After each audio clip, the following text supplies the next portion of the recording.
আমাৰ 14 লাখ ভোটাৰ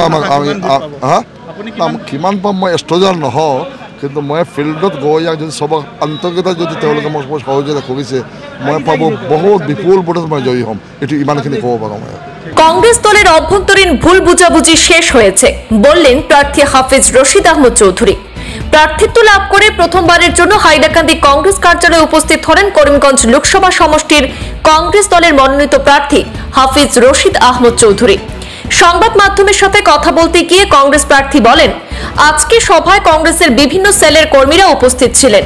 বিতর্ক ভুলে গিয়ে সবাই আশ্বাস দিয়েছেন সবাই ময়দানে নেমে কাজ করবেন।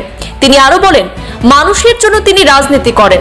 বাঙালি অসমিয়া সবার মেলবন্ধনে সোনার আসাম গড়ার কথা উল্লেখ করে এজিপিকে কটাক্ষ করেন Hafiz Rashid Ahmed Chowdhury. All in world সব আজি সব বিভিন্ন সেল আছে, সংগঠন আছে, মহিলা সমিতি, স্টুডেন্ট, ইউথ সবাই আছিল। তবে আশ্বাস দিছে যে তেওঁলোকে মোক নিচিনাই তেওঁলোকে নিজে ক্যান্ডিডেট নিজকে বিবেচনা কৰি তেওঁলোকে ফিল্ডত কাম কৰিব। আমাৰ 14 লাখ ভোটাৰ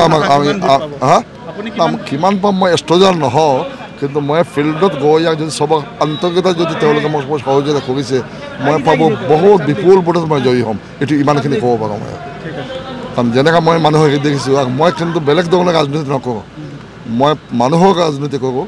হিন্দু হওক, মুছলমান হওক, মণিপুৰী হওক, অসমীয়া হওক, বাঙালী হওক, মই চবক সেইটো চাওঁ এটা শান্তিৰ দেশ গঢ়ি উঠক। শান্তিৰ অসমখন হওক, অসমীয়া, বাঙালী, বেবেল মানুহ চবেই আমি যে মিলিমিলি যে থাকিব পাৰোঁ এটা সোণৰ আসাম আমি কৰোঁ। এজিপি সোণৰ আসাম নহয়, আমাক একচুৱেলি আমি কংগ্ৰেছক সোণৰ আসাম বজাব বিচাৰোঁ। All is well, Karimganj all is well, whole সমষ্টি অল ইজ ৱেল, কোনো ডিফাৰেঞ্চ নাই।